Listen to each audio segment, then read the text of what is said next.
सबको लेके चलना पड़ता है। दीदी সবকি তুমি বসো, তুমি চিন্তা করো না, বসো। আমি 1972 সাল থেকে প্র্যাকটিক্যাল লিডার।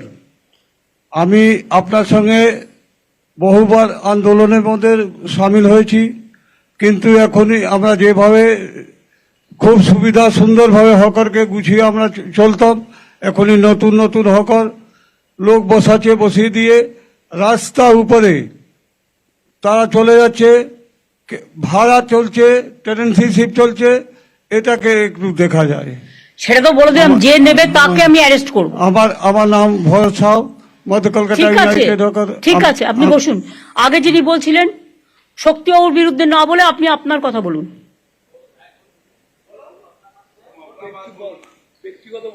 आप अपना बात बोलो।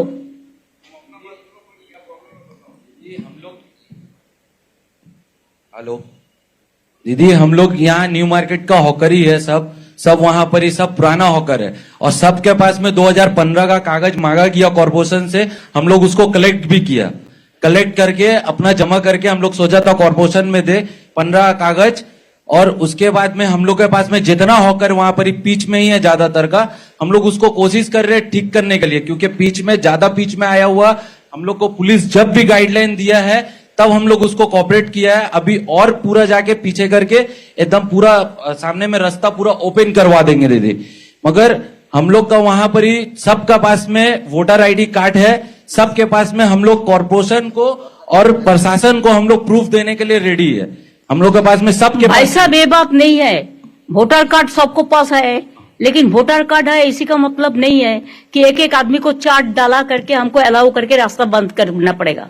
दीदी ऐसा कीजिए ना, एक तो जिसका पास में वोटर कार्ड है उसका एक ही डाला कीजिए, ऐसा कोई नहीं है। वैसा ही हम करने जा रहा है, आप लोगों को मदद चाहिए। Thank you. আর একটা কথা বলি, যে এলাকার হকার নয় সে অন্য এলাকায় ইন্টারফেয়ার করবেন না, লেট দেম সেটেল ইট লোকালি। দিদি একটা কথা, হকাররাই শুধু ফুটপাত দখল করে আছে বিষয়টা নয়, নিশ্চয়ই আছে, কিন্তু বহু দোকানদার যারা দোকানের মাল ফুটপাতের উপরে এনে রেখে এবং দোকান কনস্ট্রাকশন করে ফুটপাতের উপরে, মেডিকেল কলেজের সামনে আমরা বারবার কমপ্লেন করেছি, ইন্সপেকশন হয়েছে, এনটিআর সেন্ট্রাল কলকাতা বড় বাজার এই সব জায়গায় দোকানদাররাও ফুটপাত দখল করে আছে। এটা পুলিশকে হচ্ছে ফুটপাতের উপরে। এক সেকেন্ড, ফুটপাতের উপরে কার পার্কিং হচ্ছে? স্টেট বলে দাও, এটা কারো জমিদারি নয়। কার পার্কিং ইল্লিগাল গুলো ভেঙে দিয়ে কোথায় কোথায় লিগাল করা যায় সেটা দেখো। সম্পন্ন যে স্টাইলে হয়েছে সেই স্টাইলে আর 5-7টা যদি হয়ে যায় তাহলে তোমার এই পার্কিং প্রবলেমটা সলভ হয়ে যাবে। আর ইল্লিগাল পার্কিং যেগুলো হয়েছে ওগুলো ভেঙে দাও, দেখে নাও কারা কারা করেছে, কাকে টাকা দিয়ে করেছে। আমি যদিও ডিটেলসটা জানি, সেজন্য তোমাদের বলছি দেখে নাও। যদি উপযুক্ত জায়গা হয়, অন্য কিছু ডিস্টার্ব না হয়, সেখানে লিগালি আমরা করে দেবো। আমি তাকে ইল্লিগাল করে টাকা কালেকশন করতে দেবো কেন? আর একটা আমার লাস্ট কথা আছে, হকার সংখ্যা মোট সারা বাংলায় কত আছে? আমি কিন্তু প্রত্যেকটা district town same policy apply করবে। লোকাল হকাররা ডিসিশন নিয়ে রাস্তা ক্লিয়ার করবেন। আমি 1 মাস আপনাদের টাইম দিলাম, আমরা কেউ ভাঙতে যাব না, উচ্ছেদ করতে যাব না, লোকালি কথা বলে নিজেদের মধ্যে ঠিক করবেন। বাদ বাকি ববি যে স্টল করেছে কর্পোরেশনের, সেই স্টলটা আরেকটু আপডেট করে সবাইকে সব মিউনিসিপ্যালিটিতে একই রকম দেবে, যাতে সবাই একটা মাথা রাখার জায়গা পায়। আর একটা গোডাউন থাকবে, যে গোডাউনটায় রাতে সেই জিনিসগুলো তুলে রাখতে পারবে, সেটা খুব একটা বেশি দূরে যেন না হয়। তার জন্য দরকার হয় 4-5টা ওই কাঠের যে ভ্যান গাড়িগুলো পাওয়া যায় সাইকেল দিয়ে, সেগুলো রেখে দেবে, তাতে করে নিয়ে যাবে, নিয়ে গিয়ে রেখে দেবে, নাম্বারিং করে দিবি। ঠিক আছে, খুব সাইন্টিফিক। আর দিদি একটা র্যাক পিকার, আমি এর আগে যখন আপনারা 2025 ফেব্রুয়ারি সেই আপনাকে 25 এগুলো আসেনি, মানা হয়ে গেছে। আমি স্বচ্ছ ভাবমূর্তি আপনার যার নির্দেশ দিয়েছেন প্রশাসন এবং মেয়র সাহেব এবং দেবাশিস কুমার ডেপুটি মেয়র সকলে আমরা স্বচ্ছ এই শোনো, এরা যদি করতেই পারতো তাহলে আজকে আমাকে আর তোমাদের নিয়ে বসতে হতো না। সরি, তোমরা করতে পারোনি, তোমরা ফেল করেছো, তাই আজকে আমাকে বসতে হচ্ছে। হ্যাঁ বলুন। Federation of traders organisation West Bengal. দ্বিবেদী, তোমার বড় বাজারকে সামলাও। আমি সামলাবো তার ম্যাডাম। কারণ হচ্ছে আগুন লেগে গেছিল, আমি ববি টবি আমরা 4 দিন বসেছিলাম ওই বাড়িটার নিচে। ম্যাডাম আই যে বাড়িগুলো ডেঞ্জারাস হয়ে গেছে তাদের বলো, ভাড়াটিয়া তাদের অনেক আছে, শরিক অনেক আছে, বাড়িটা তৈরি করবে তো নিজের বাঁচার জন্য। আমরা তো ইভেন তাকে রিপ্লেস করার জন্য জায়গাও দিচ্ছি। বাড়িটা তারা তৈরি করুক, তারাই থাকুক, আমাদের তো দরকার নেই। কিন্তু সবসময় আগুন লেগে যাচ্ছে, পুড়ে যাচ্ছে, প্লাস্টিক রেখে দিচ্ছে। পরশুদিন আগুন লেগেছে। পরশুদিনও আগুন লেগেছে, এটা বন্ধ করো। তোমরা বড় বাজার কমিটি আলাদা করে বসো। ম্যাডাম আমি সাপোর্ট করছি, আপনি যেভাবে, আর এটা সিপি নিজে দায়িত্ব নেবে। ম্যাডাম যেভাবে আপনি ভেবেছেন খুবই সুন্দরভাবে, কিন্তু ব্যবসায়ীদের অবস্থা খুবই খারাপ, স্পেশালি নিউ মার্কেট এরিয়া যেভাবে কনজেস্টেড।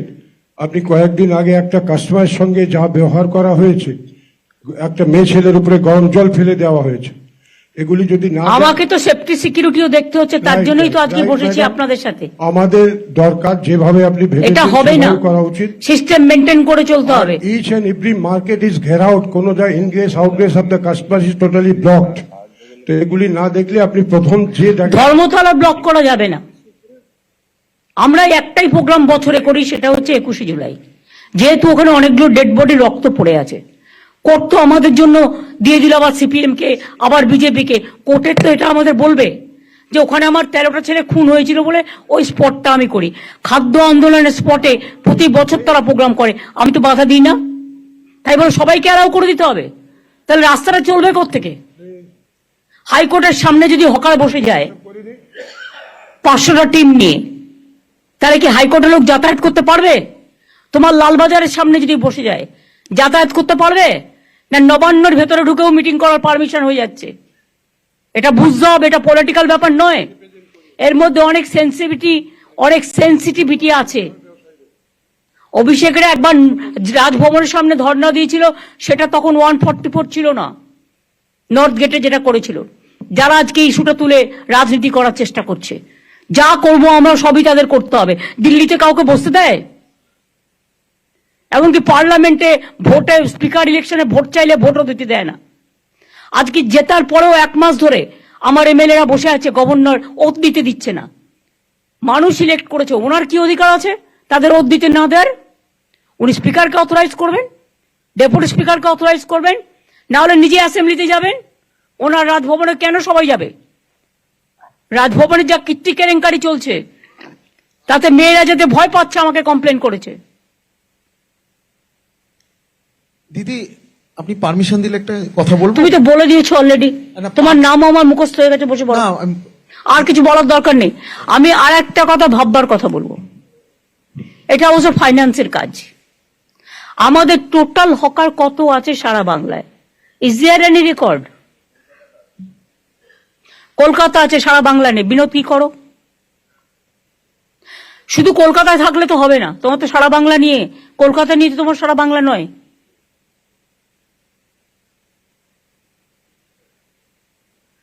পুলিশ তো বাড়ি বাড়ি বলে দেবে। স্থিতিশীল যখন হয়ে যাবে ব্যাপারটা, একটা আছে, টোটালি সেটেল যখন হয়ে যাবে, তখন আমায় জানাবে। আর আমি ফাইন্যান্সকে বলবো যে এরকম কি কোনো ইন্স্যুরেন্স করা যায়? যদি কোথাও, তারা তো সবাই রোজই আগুন লাগিয়ে দেবে, রোজই ইন্স্যুরেন্সের টাকা নেবে, সেটা নয়। সত্যি করে যদি বড় কোনো দুর্যোগ ঘটে, গভর্নমেন্ট তো ডিজাস্টার আর রিলিফ দিতে দিতে পাগল হয়ে যাচ্ছে, সেক্ষেত্রে সে নিজে ব্যাংকিং আইডেন্টিটি কার্ড দেখিয়ে ব্যাংক থেকে ইন্স্যুরেন্স করাতে পারবে। যেমন প্রত্যেকে বাড়িতে নিজের ইন্স্যুরেন্স করিয়ে রাখে, তারাও হকাররা নিজেদের ইন্স্যুরেন্স নিজেরা করিয়ে রাখবেন, আমরা সাপোর্ট দেব। এই জন্য তো ভেন্ডিং লাইসেন্স দিয়েছি আমরা আইডেন্টিফিকেশনের জন্য। ভেন্ডিং লাইসেন্স যা দেওয়া হয়েছে তাতেও তো পুরোটা সব হচ্ছে না কভার। আমি পুরো সেটেল করার পরে এটা বলবো। গোডাউন গুলো যেটা আপনি বলেছেন করতে, সেগুলো আমরা আমাদের গভর্নমেন্ট তরফ থেকে সেটাকে আমরা ইন্স্যুরেন্স করে দিতে পারি। গোডাউন গুলো ইন্স্যুরেন্স করে দেবো আমরা সরকারের পক্ষ থেকে, যাতে ওখানে কোনো জিনিসপত্র পুড়লে আপনারা একটা ইন্স্যুরেন্স পান। বাদ বাকি ইন্ডিভিজুয়াল হকারদের ইন্ডিভিজুয়াল করে দেওয়ার একটা প্রভিশন দিতে হবে। ভেন্ডিং লাইসেন্স এটা সেটেল হওয়ার পর যারা নেবে ভালো, যারা নেবে না গায়ের জোরে তাদের বলতে হবে সরি, আপনি আপনার মতো জায়গা দেখে নিন, আমরা আপনার জন্য কিছু করতে পারলাম না। এটা হাত জোর করে বলে দিতে হবে। এবং আমার মনে হয় হকাররা আপনাদের পুরোপুরি সমর্থন করবে এতে, কারণ তারাও চায় তাদের সংসার বাঁচুক, তাদের জীবন বাঁচুক। আর এটাও ফ্যাক্ট, কিছু কিছু দোকান যেটা কমপ্লেন শুনলাম, তাদের মেটেরিয়ালস গুলো বাইরে রাস্তায় এনে রাখে। এটাও কিন্তু ঠিক নয়। যেটা বড় বাজার টড় বাজার এরিয়ায় বিনীতকে বলেছি দেখতে, দেখে নেবে। আর একটা জিনিস মনে রাখবেন, আমি কেন হকারদের ভালোবাসি জানেন? রাস্তায় একটা দুর্ঘটনা ঘটলে অন্যরা এড়িয়ে চলে যায়, কিন্তু একটা হকার ভাই বোন দৌড়ে এসে সেই লোকটাকে হসপিটালে নিয়ে যাওয়ার ব্যবস্থা করে। এটাও আমি দেখেছি। কোনো একটা মেয়ের গায়ে হাত দিলে তারা গিয়ে প্রতিবাদ করে। কেউ যদি একটা অকারও খারাপ ব্যবহার করে তারা গিয়ে এটাকে চেঞ্জ করে। এই মানসিকতা তাদের থাকা উচিত। আমি চাইছি এটা একটা নিয়ে সুখী সংসার হোক, যেটা কলকাতাকে দেখতে ভালো লাগবে। ঠিক আছে, পুলিশের কিছু বলার আছে? আসানসোলে তো রাস্তাই নেই, দুর্গাপুরেও তাই হচ্ছে। সব জুলুম চলছে কারখানায় চাঁদা তোলার। এই যারা যারা চাঁদা তুলছে তাদের হাতগুলো একটুখানি বন্ধ করো না। লোকাল পুলিশকে বলো টু বি স্ট্রং। পুলিশ কেন উইক হবে? পুলিশ যদি উইক হয় তাহলে কিন্তু সামাজিক কাঠামোটা ভেঙে পড়ে। পুলিশকে স্ট্রং হতে হবে। আর পুলিশকে দেখতে হবে কে কোন পার্টি দেখার দরকার নেই, যে হবে তার বিরুদ্ধে টেক অ্যাকশন।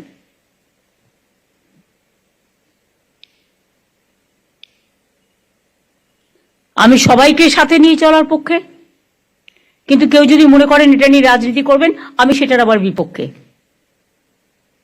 আশা করি কথাটা সবার কানে গেছে। ভালো থাকবেন, সুস্থ থাকবেন। কষ্ট করে সবাই এসছেন, জেলার সবাই, ডিএমএসপি থেকে শুরু করে, আইসি থেকে শুরু করে, এসডিও বিডিও থেকে শুরু করে, মিউনিসিপ্যালিটি কাউন্সিলর থেকে শুরু করে, আর যে যে জায়গায় কাউন্সিলর নেই কিছু একটা বন্দোবস্ত করতে হবে। ইন্টার্নশিপ দিয়ে দাও। ওটা তো কলকাতা, ওটা তো হাওড়ার জন্য বলা হয়েছে, কিন্তু অন্যান্য জেলাও তো আছে। দুর্গাপুরে 6 জন আছে, 6 জনই অপদার্থ, একজন ছাড়া। নতুন করে চেঞ্জ করতে হবে। ভালো লোক খোঁজো। পুলিশকেও বলো ক্রস চেক করে দিতে, কিন্তু পুলিশও অনেক সময় উল্টোপাল্টা ক্রস চেক করে দেয় নেতাদের কথায়। নেতাদের কথায় ক্রস চেক হবে না, কারেক্ট ইনফরমেশনটা দিতে হবে। ঠিক আছে, আমি সিএসকে বলবো মিটিংটা শেষ করার জন্য। আর আলাপন প্রেস তো ছিলই আজকে এখানে, তো তারা সবটা প্রেস আছেন এখানে, দেখি হাত তুলুন তো, তাহলে বুঝতে পারবো। মাঝখানে আছে, তাহলে তারা পেয়ে গেছে। সুতরাং আজকে নিয়ে এটা নিয়ে ব্রিফিং করার দরকার নেই। প্রেসকেও আমি বলবো দয়া করে পজিটিভ সাইডগুলো তুলে ধরবেন, মানবিক সাইডগুলোও তুলে ধরবেন। সাথে সাথে সামাজিক পদক্ষেপ, আইনত পদক্ষেপ, অর্থনৈতিক পদক্ষেপ। হকাররাও মনে করবেন একটা অনেক জিনিস বিক্রি করে, ফলে গভর্নমেন্টেরও একটা ইনকাম হয়, রেভিনিউ জেনারেশন হয়, এবং যত ওদের বিক্রি বাড়ে সেটা মঙ্গল। এবং পাবলিক কিন্তু অনেক সময় হকারদের দোকানেই যায়, কারণ বড় দোকানে যেটা 5,000 টাকা সেটা ওরা ওখানে 500 টাকায় পেয়ে যায়। ব্র্যান্ডের ব্যাপার আছে, কিন্তু আমি মনে করি হকাররা যে ব্র্যান্ডটা বিক্রি করে সেটা হচ্ছে সবচেয়ে দামি ব্র্যান্ড, লোকাল ব্র্যান্ড। সুতরাং এই জন্যই সবাইকে, দোকানদারকেও ভালো রাখতে হবে, ওদেরও ভালো রাখতে হবে। আমার এইটুকু বলার ছিল। থ্যাংক ইউ সো মাচ সবাইকে। আশা করি সবটাই ঠিক মতো করবেন। আসানসোলের কমপ্লেনটা মনোজের কাছে দিয়ে এসো। পুলিশকে দেওয়া সত্ত্বেও টাইমলি অ্যাকশন নেয় না, তাকিয়ে দেখে কোনটা কোন কালারের লোক। তৃণমূল হলে গ্রেপ্তার করতে খুব মজা লাগে না, 1 সেকেন্ডে হয়ে যায়, আমি খুশি হই তাতে। তো অন্য পার্টি হবে না কেন? তার কি ভগবান নাকি? ভগবানের রক্ষা কবচ নিয়ে সব বসে আছে। Crime is crime, however it may be. Thank you. আমি প্রেসকেও ধন্যবাদ জানাচ্ছি এতক্ষণ আমাদের সাথে থাকার জন্য। Thank you so much. আমি আশা করি within a month I will get all the important. আর রাজীব ওটা তৈরি করে দাও, তাহলে ওটা ভেন্ডার্স কমে সবাইকে দিলে, আরবান ডিপার্টমেন্টকে দিলে, দে ক্যান আইডেন্টিফাই দেয়, এবং পুলিশকেও দেবে, সিএস কে দিয়ে দেবে, সিএস সবাইকে দিয়ে দেবে। আর তুমি নিজে একটা মেয়রকে, আর মনোজকে একটা, সিপি কে একটা দিয়ে দেবে।